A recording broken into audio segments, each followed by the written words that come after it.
I'm E.G. Marshall, major domo of this mansion of the mysterious and the macabre.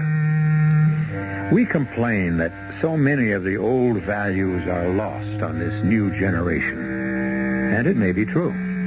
But consider some of our old values. We were told to look before you leap. But we were also told, he who hesitates is lost. Obviously, there has always been a problem in communication.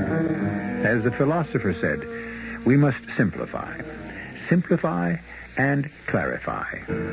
Our mystery drama, Marry for Murder, was written especially for the Mystery Theater by Sam Dan and stars Mandel Kramer. It is sponsored in part by Luden's Medicated Cough Drops and Buick Motor Division. I'll be back shortly with Act One.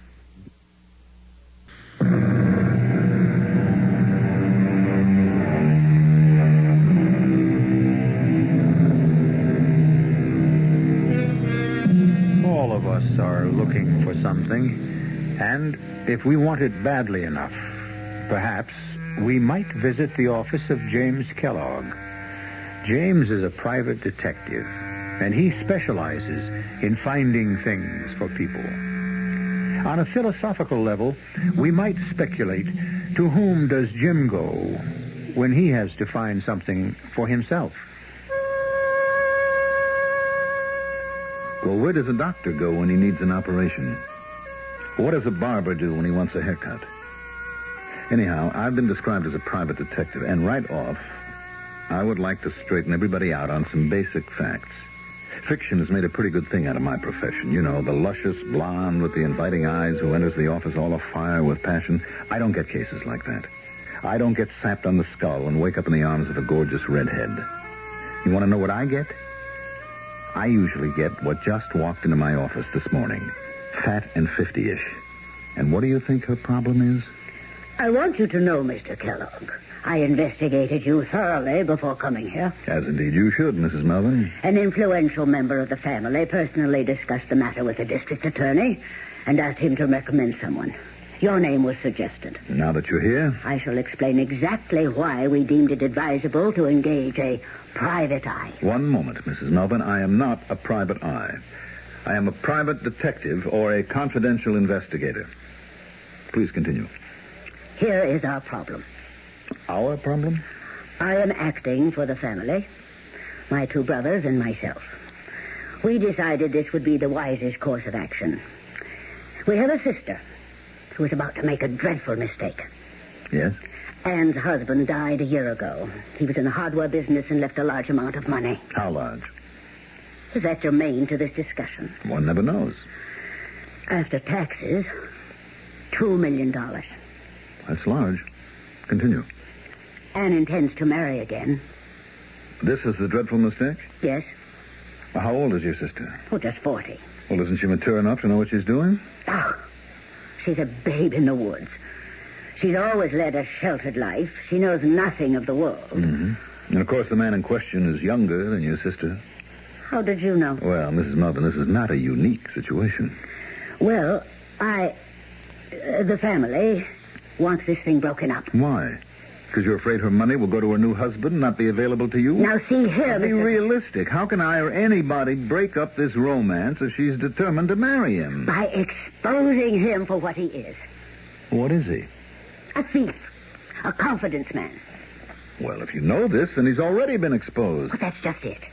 We don't know it for a fact. Then how can you say it? Because it's true. It must be true. Why? A fellow like him, smooth, sneaky.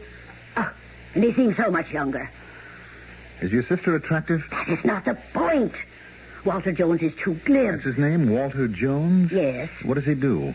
Oh, he says he's come to town to open a sales office. What kind of sales office? Well, I don't know.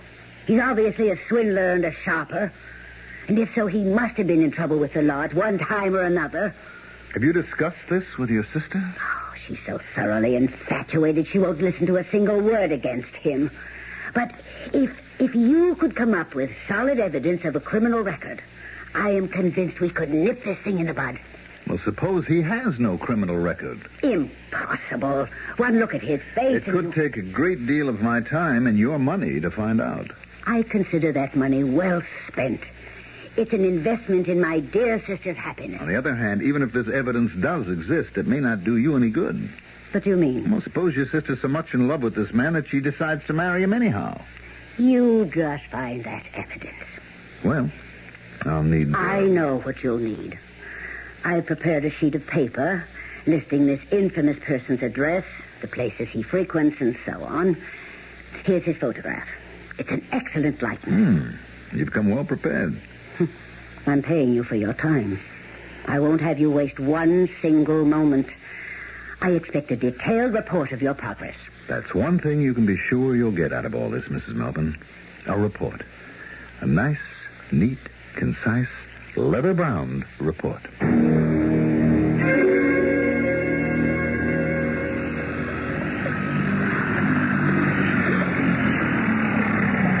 Why did you cut the motor, Walter, darling? Oh, it's so lovely out here. Let's drift for a while. Let's lie back and look up at the sun and not go anywhere. Yes, why not? Isn't that really what we're doing? And, dearest, what do you mean? Aren't we just drifting, not getting anywhere? I know. Let's get married. I want that, dear, more than anything in the world. Well, then why don't we get married tomorrow? Where? Anywhere. There are enough judges, clergymen. No, dear. You really don't want to marry me, do you? Now, what you're saying is let's go off and get married. Well, yes, that's what I'm saying. Yeah, and your family will say, aha, we were right. About what? You know about what? Right in thinking there's something shady about me. See, he stole her away. No, I want us to be married properly. Oh. And you do, too. You know, dear, you're really a very old-fashioned, conservative girl at heart. No, I'm not. Oh, yeah, you want a formal wedding surrounded by your family and friends. But my sister and her brother say that they won't come. Very well. We gave them their chance. Darling, a marriage should be forever. Even though we both had previous experiences that might deny it. However, this is the real one for each of us. Oh, yes, darling. It is. I know it is. Then let's be patient. Perhaps for just a little while. Oh, I've been patient with my stupid sister long enough. Well, let's give them a little more time. And when they get to know me better... I don't care. Darling, I'm doing this for you. If it were up to me, we'd be standing before a justice of the peace tonight. But your family means so much to you. You want their approval. So let's wait a little while. All right, darling. But that's going to be a very little while.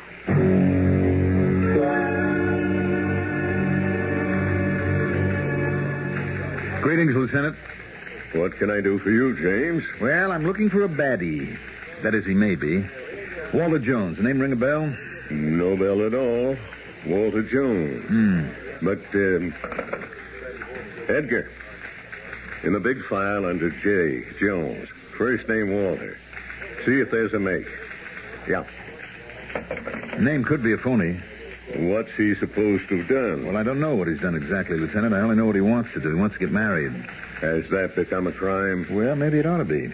Outraged prospective in-laws, blushing bride with $2 million clutched in her hand like a lollipop. And friend Walter out to snatch it away from her. Well, some guys have all the luck. Lieutenant Martin. Yeah, Edgar? Oh, thanks. Sorry, James. How about the listing from the Federals? A blank. And Edgar checked the all states wanted folder, too. Well, can we cross-file him, Lieutenant? It means we'll have to look at a lot of pictures. Well, you might want him one day yourself. Now, what's this guy's M.O.? Well, if he has one, he's a confidence operator. Makes a habit of marrying wealthy widows. This mugshot here on the file. Here's your guy in the picture. Walter Jones. It's his real name. Age 33. Did 2 years for stock swindle. That's the only rap they ever got him on. But look at what he beat. Yeah. Suspicion of homicide. Carolyn Jones, wife. Released lack of evidence. Tried for murder. Julia Jones, wife. Acquitted. Yep. And now does the mad wife killer strike again? A lieutenant's suspicion will get us nowhere. And the time that he was tried for it, he beat it. I don't know what we can do. The fraud thing he's already paid for. The suspicious stuff? Neither here nor there. Legally, he's innocent. So he cannot be arrested. He can't be stopped. I'm not out for an arrest, Lieutenant. All my client sent me to the store for was information, and I got it. Thanks, Lieutenant. And thank your department for your courtesy and cooperation.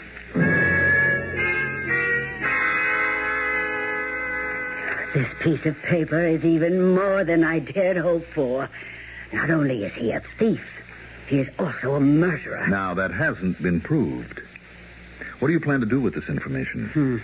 Rest assured I shall use it in a manner which I deem to be most effective. Well, then I'd say the case is closed. You'll receive a bill for my services. And I'll wager all you did to earn your exorbitant fee was to go down to police headquarters and ask a few simple questions. Well, Mrs. Melvin, it's not just a question of who you know. It's what you know.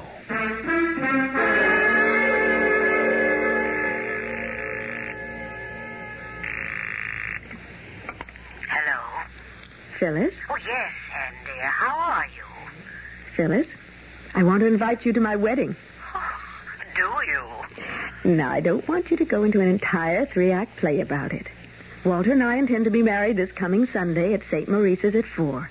You and the rest of the family can come and give us your blessing, or not, as you see fit. I asked you. Darling, what makes you think we wouldn't come? Phyllis, what are you saying? 4 o'clock? Of course we'll be there. And then we'll have a reception at my house. Phyllis. And, darling, I'm so happy for you. Now, let me call everyone. Goodbye, dear. I'll talk with you later. What do you think of that? What is it, Ann? They're coming. My family is actually coming. All of them? Roy and Bob, everyone. Phyllis calls us shot. I told you they'd see the light eventually. Now, aren't you glad we didn't run off somewhere and have this most meaningful and beautiful ceremony performed among strangers? You were right, dear. You're always right. Stick to your own point of view, dear. Eventually, people come around. Oh, Walter, I don't know what I'd ever do without you. Don't worry, Ann, darling. You'll never be without me.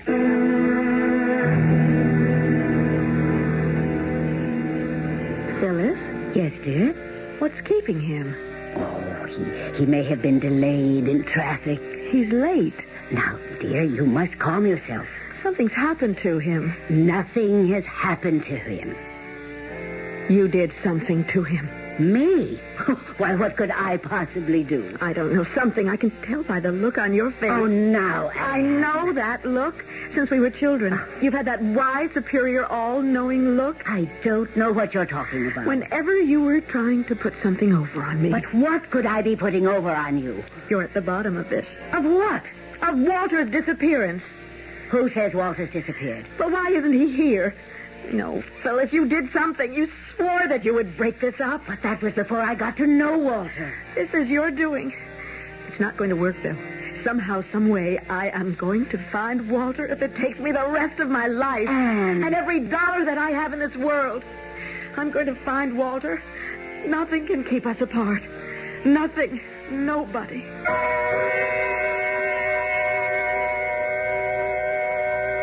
Well, there's a ringing endorsement for you. But what did happen to Walter Jones? You know perfectly well he's not going to show up at the church. But why not? Assuming the information on him in the police files is correct, isn't that his thing? Doesn't he marry rich women? Obviously, we have a lot of ground to cover, and the second act will be with you in just a few moments.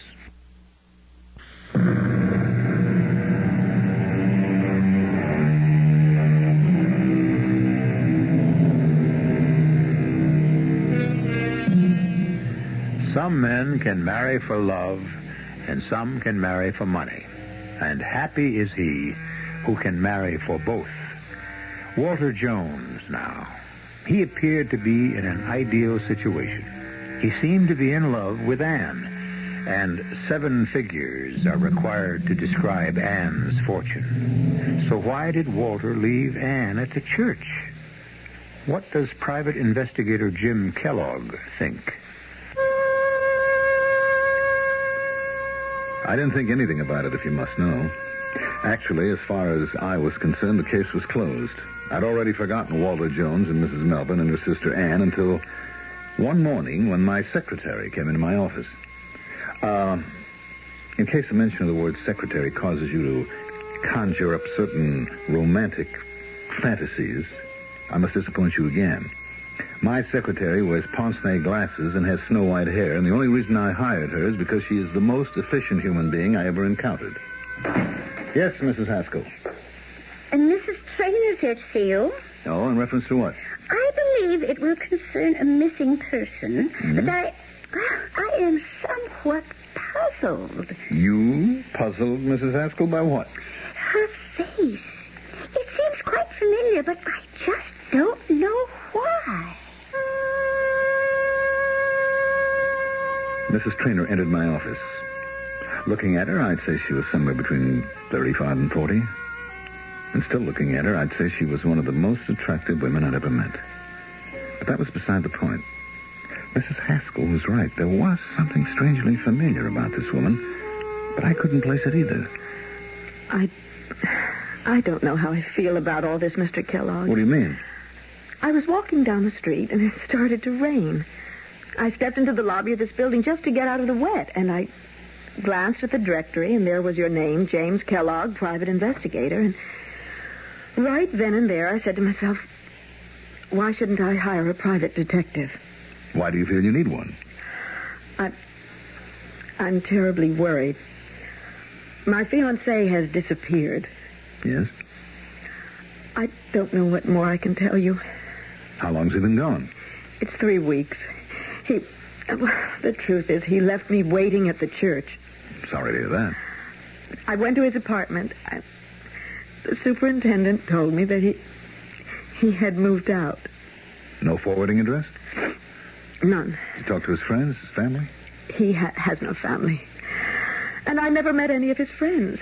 You see, Mr. Kellogg, it was one of those whirlwind courtships. We were just two people who met and fell in love and decided to get married. Well, you know, there are certain people, as the wedding date approaches, who they just become frightened and take off for a little while. No, I refuse to believe that Walter did that. I am sure something terrible must have happened to him. Well, we'll see what we can do, Mrs. Trainor. Were you widowed or divorced? My first husband died. I see. And what is your fiancé's name? Walter Jones. I beg your pardon? Jones. Walter Jones. Yes. Walter Jones. That's why she looked familiar. She was the sister of that impossible Melvin woman. Same shape to the face, same color in the eyes, only on Mrs. Trainor it all looked good. However, this was not the time to admire the physical attributes of Mrs. Trainor. I was now confronted with a problem which seldom, if ever, troubles most fictional detectives. The little matter of professional ethics. He just disappeared suddenly without a trace. And your first name? Anne. You have a family? Oh, yes. A sister and 2 brothers. Mm-hmm. What was their attitude toward your fiancé? They were violently opposed. They thought that Walter was after my money, but that's impossible. Are you sure? Of course. And talking about money, I've plenty of it, so you needn't spare any expense in looking for Walter. Excuse me? Yes. I've been thinking why that Mrs. Trainor looked so familiar. Finally, it came to me. Could it be she is related to that Mrs. Melvin? Yes, precisely. And it concerns an allied matter. Oh? It will therefore be necessary for us to adopt an attitude toward the situation, Mrs. Haskell. But don't you bother. I'll come out to see you. You'll take the case, won't you, Mr. Gilmore? Would you excuse me for just one moment? My secretary has a most urgent problem.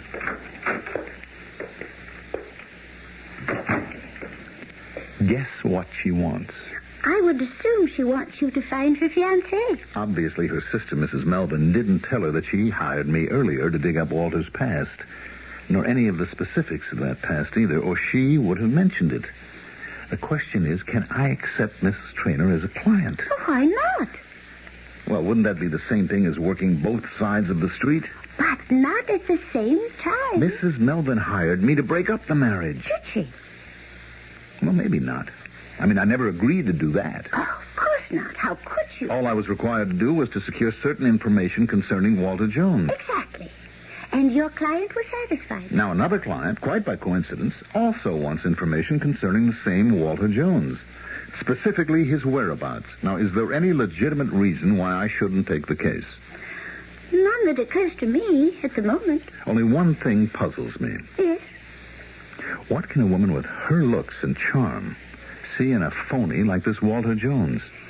Tell me, Mr. Kellogg, is that a legitimate area of curiosity for a private detective?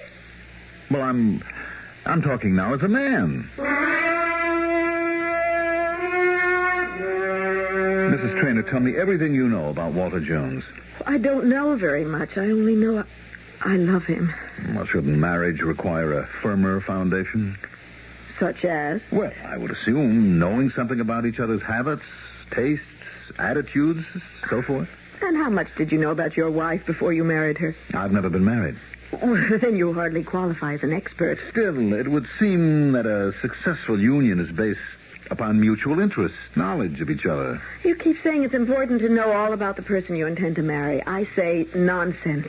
Pure, unadulterated nonsense. Love at first sight. That's what it was between Walter Jones and me. Love at first sight. It's the only real way.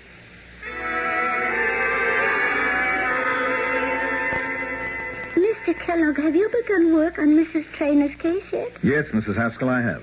Well, do you suppose you have any operational reports for me to type? Seems a shame to turn a man like Walter Jones loose on Mrs. Traynor. That's not our problem, Mr. Kellogg, is it? No. Do you want me to hire some temporary operatives?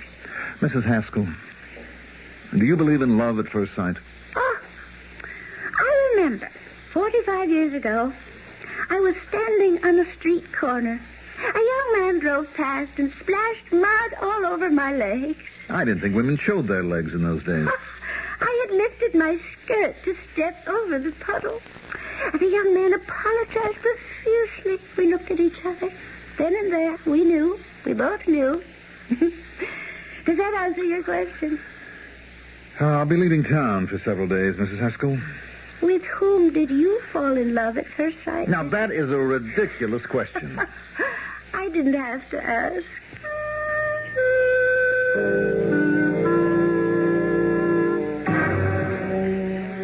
Sergeant, I understand about 7 years ago you were the arresting officer in the Julia Jones murder case? Yeah. Well, as it turned out, it wasn't a murder, so it never even got to be a case. What happened?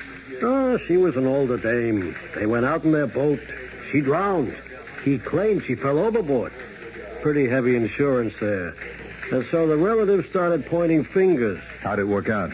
Well, I just booked him on suspicion. The DA figured he didn't have enough for an indictment. The thing just dissolved. Mm-hmm. And what do you think? Well, I guess we'll never know, huh? Mr. Thorpe, I understand you're the attorney who prosecuted Walter Jones a few years ago for the murder of his wife, Betty? I was the assistant, and that little case may have cost the DA his job. I never saw anything fall apart the way that one did. Did he murder his wife? You haven't murdered anybody until the jury says so. How did it go? She was his second wife. He claimed she'd been acting nuttish, and so on that night she came at him with a revolver. So they grappled with her, it went off, and killed her. It doesn't sound like the strongest story in the world. No, and especially since it came out that his first wife had died a few years before under what might have been suspicious circumstances. Drowning? Yeah. Well, my ex-boss, the DA, was politically ambitious. He saw a chance to get publicity. He figured there'd be no trouble getting a verdict of first-degree murder, considering Walter Jones' past record. Well, what went wrong? Everything. Turned out the wife had been psychotic. She had threatened to kill him in front of witnesses. There was so much doubt, the judge made a directed charge for acquittal. Mm-hmm. Well, what do you think? Well, if he married my daughter, I don't think I'd sleep nights.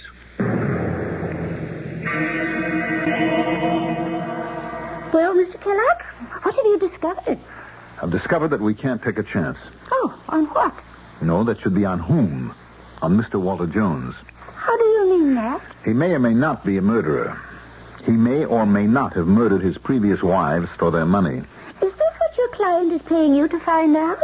I was under the impression she wanted you to find him. And if I do, she'll marry him. Oh, it's a free country. But I can't take that chance. I mean, suppose he kills her, too. She's very rich. Well, why not show her the record? Now, that won't stop her. She'll say he's being framed.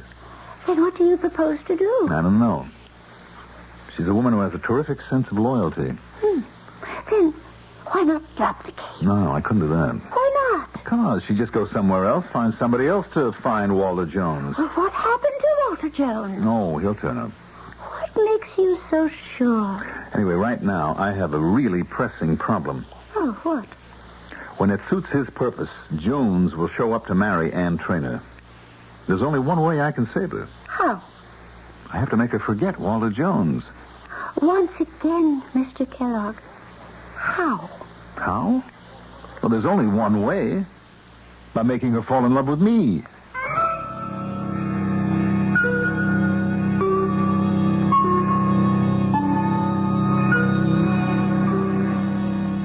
Well, here we have Private Detective James Kellogg, who may be somewhat out of his depths. From what you know of him, he's not the swashbuckling romantic hero. And yet, he is proposing a most swashbuckling romantic ploy. Well, he's never done anything like this before, which means that Act 3 should contain surprises for all of us.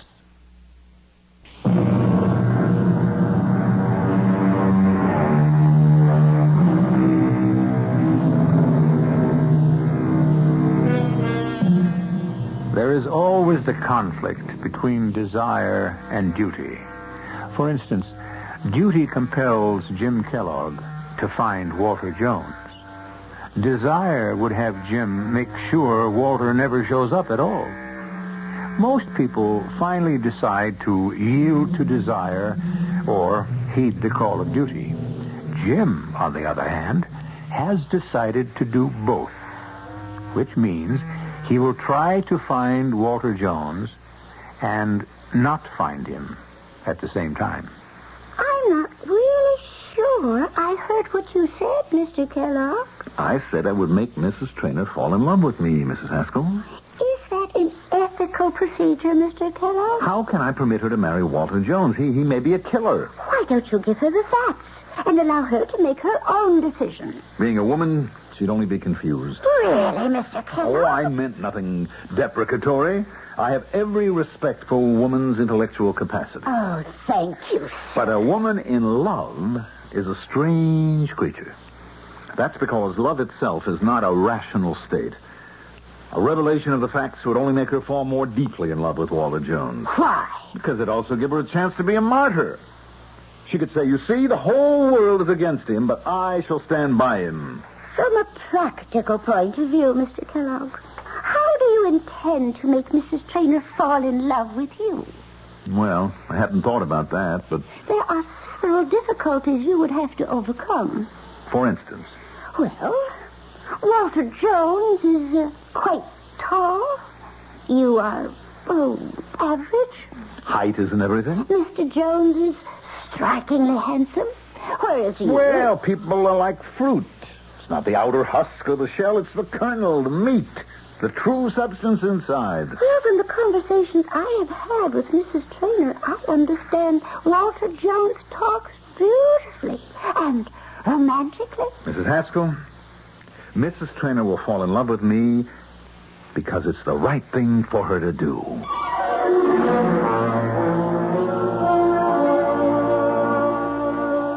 I've been trying to reach you for these past few days to see if there's been any progress. Oh, I was out of town, Mrs. Traynor. I'm so worried.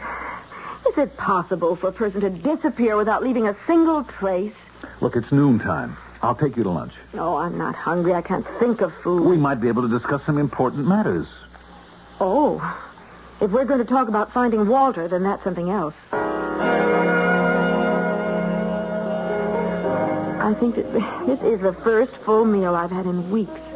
I've been so nervous about everything since Walter disappeared. You know, you look very attractive when you eat. Yes? Oh, my goodness. Do you realize that was what Walter said to me? Walter? I was sitting in a coffee shop having lunch by myself when the stunning-looking man said to me, "Do you know that you look very attractive when you eat?" We both laughed. It was as if we had laughed together so often in the past. He was the kind of man that I wanted all my life. Oh, Mr. Kellogg, you've got to find him for me. You've got to. Promise. I promise. Good. Now let's hurry back to the office. The office? Yes, it's the most important place in my life right now. Why? Because it's the brain center, the place where the strategy to find Walter is being formulated.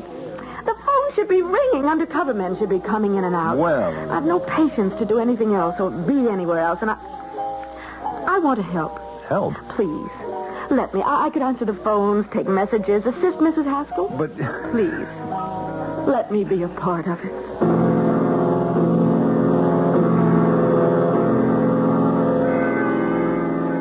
I see I have an assistant. What can I do? She's the client. How is your campaign coming? Which campaign?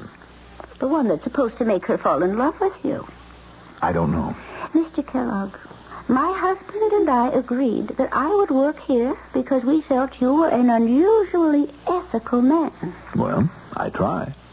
Is what you're doing now ethical? What do you mean?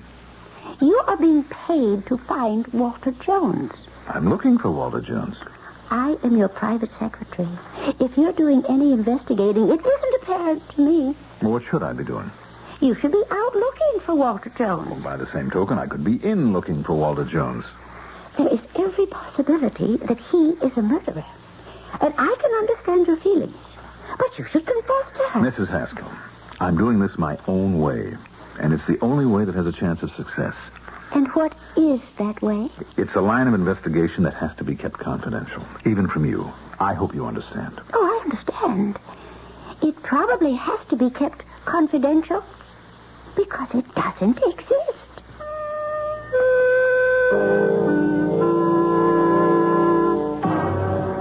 Oh, I don't think I could concentrate on tennis, Mr. Kellogg. Well, fitness, that's a must for a detective. And right now, you are a detective. Well... Come on. You need some air, some sun, some exercise. That's right. I must be strong for Walter.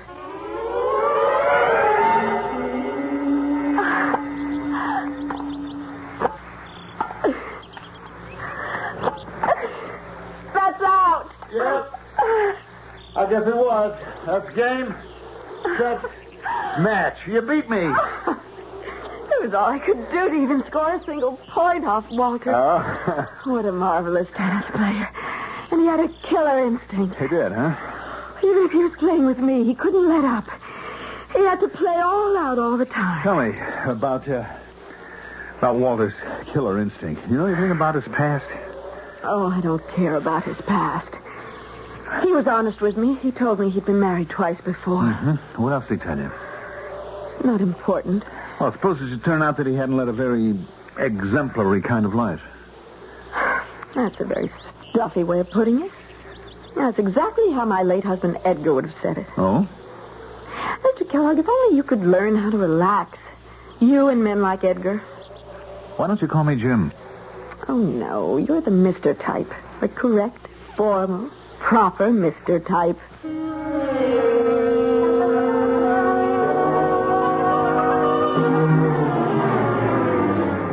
Good morning, Mr. Kellogg. Good morning, Mrs. Haskell.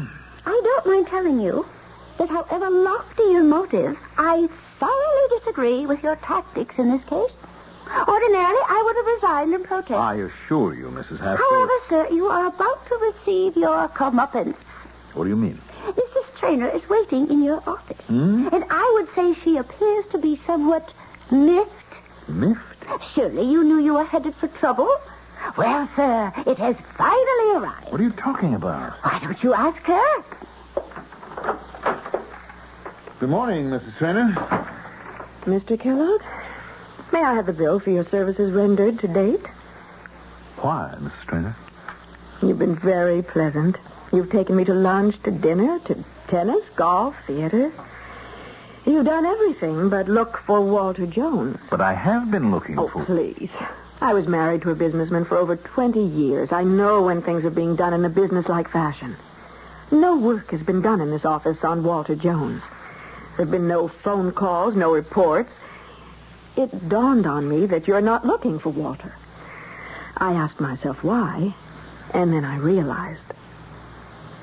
You're in love with me, Mr. Kellogg. Do you admit it? Yes? Well, it's impossible. Why? Because I love Walter. It's quite possible he murdered 2 wives. It's impossible. I can show you the record. I have seen the record. Walter was completely honest. He told me the police were suspicious, and he agreed that they had cause to be. How did he account for his first wife's drowning? She fell overboard. It was foggy. He couldn't find her. You believe that? The authorities believed it. They refused to prosecute. 1 accidental death I might accept, but 2? He was terribly lonesome. He needed companionship. He married in haste, and... Oh, she was a psychotic. It was obvious. And how will they account for your murder? I think that's despicable. All right, Mrs. Traynor, I am in love with you. See what I mean? You're in love with me, and you call me Mrs. Traynor. You weren't trying to find Walter Jones. But I was. Excuse me. Yes? Mr. Kellogg, I want to apologize. You were looking for Walter Jones after all. Billy Smith just called and said he's living at 19 Gladstone Oval. His phone number is 555-8308. Thank you, Mrs. Haskell. I want to settle up our account. Send me a bill. I shall hire another detective who will really look for Walter. That won't be necessary. I just found him for you. What are you saying? You want to know how? Your sister hired me to dig up his past, and I found his past record. I gave it to her. She obviously decided to confront him, scare him away. She probably paid him off. It doesn't make sense. If she has this record, why should she pay him off? The scenario. She shows him the record. He says, Anne won't care. She says, can you take that chance? Settle for a little, Walter. Take a few bucks and beat it. So he takes it. But he's going to keep coming back and taking more and more. And when he's drained it dry, then he'll show up and claim you and a Maine fortune. This is a most despicable lie. How do you think I found Walter Jones? I had a man watching your sister's house. Walter's been calling on her. I refuse to believe it. You don't want to believe it. Where is his phone number? Here on this pad. Finally. Finally. And listen to me. He doesn't love you. He's alive. He's safe.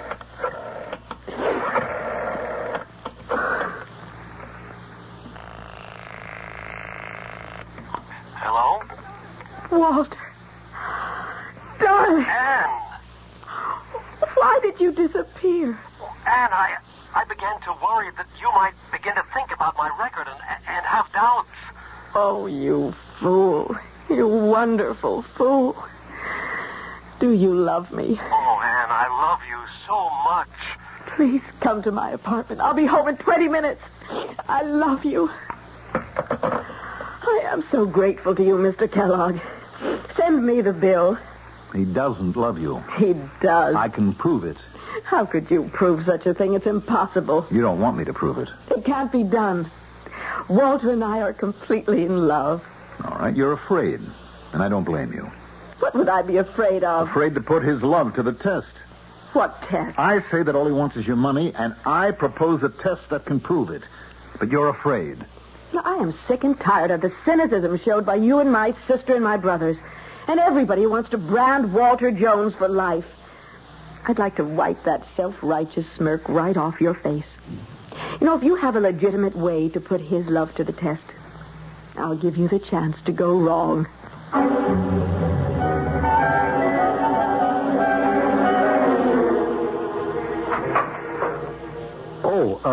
Is Mrs. Traynor at home? She just stepped out for a few minutes. Oh, she's expecting me. My name is Walter Jones. I'm Mrs. Traynor's fiancé. Oh, well, won't you come in? Thank you. Are you a friend of Anne's? I'm afraid she wouldn't think so. Actually, I've been appointed a receiver by the court. What did you say? Well, since you're Mrs. Traynor's fiancé, surely you should know what's going on. Say, what is going on? Who are those men? What are they doing? Easy, boys, easy, will you? For heaven's sake, don't chip that table. Well, it should be obvious, Mr. Jones. I'm the receiver in bankruptcy, and the men here are removing the furniture. You can put two and two together. No, wait. I'm not sure I understand. Well, it'll all be in the papers tonight anyway. It wasn't generally known. But Mrs. Trainor's husband left the company in bad shape when he died. They've declared bankruptcy. We've been ordered to attach Mrs. Trainor's assets, too. Mrs. Trainor's? Yeah. You know, her bank accounts, jewels, spurs, furnishings. She was on the books, you see, as an officer of the corporation. Now, wait a minute. According to the law, an officer of the corporation is not responsible for... I see you know your law. That's true ordinarily. But in this case, we have reason to suspect fraud. Oh? I think she'll be stripped clean. But she's lucky. She had you to take care of her. Me? Yeah, you said you were a fiancé, didn't you? No, I'm sure you misunderstood. I said I was a friend of her fiancé, and I was passing through, and I just thought I'd say hello. Well, sit down. I mean, she'll be right back. I'm sure she could use some cheering up. Oh, I wish I could do that, but I have a plane to catch. Well, I'll tell her you were here. Thank you. Goodbye. Jim. Walter Jones dropped by to say hello. So I heard. I'm sorry. You win. May have won the battle, lost the war. No. When I saw the two of you side by side, I realized that I was really very happy with my first husband. I'm not a very exciting guy, Anne. Well, at least I can be sure of one thing. You'll never kill me for the insurance. And no woman who married Walter Jones could ever make that statement.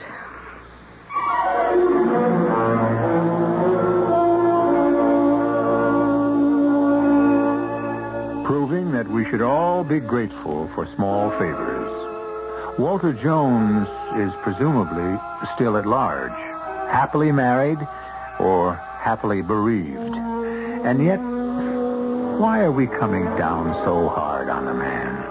All of it is circumstantial. He could be as innocent as a newborn babe. But don't bet on it. Don't bet on anything, except perhaps on my coming back in just a few moments.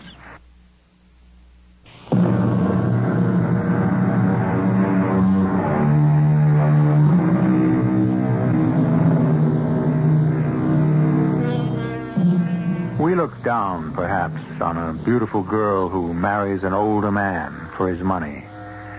But do we ever stop to consider why he marries her?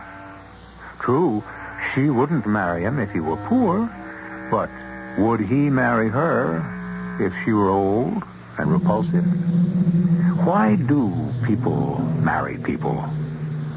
In retrospect, we have presented a story of marriage. And the moral is anyone you care to take away with you. We present these cautionary tales complete with morals 7 times each week. Our cast included Mandel Kramer, Patsy Bruder, Evie Juster, Arthur Anderson, and Dan Ocko. The entire production was under the direction of Hyman Brown. Radio Mystery Theater was sponsored in part by Buick Motor Division and Luden's Medicated Cough Drops. This is E.G. Marshall inviting you to return to our Mystery Theater for another adventure in the macabre. Until next time, pleasant dreams.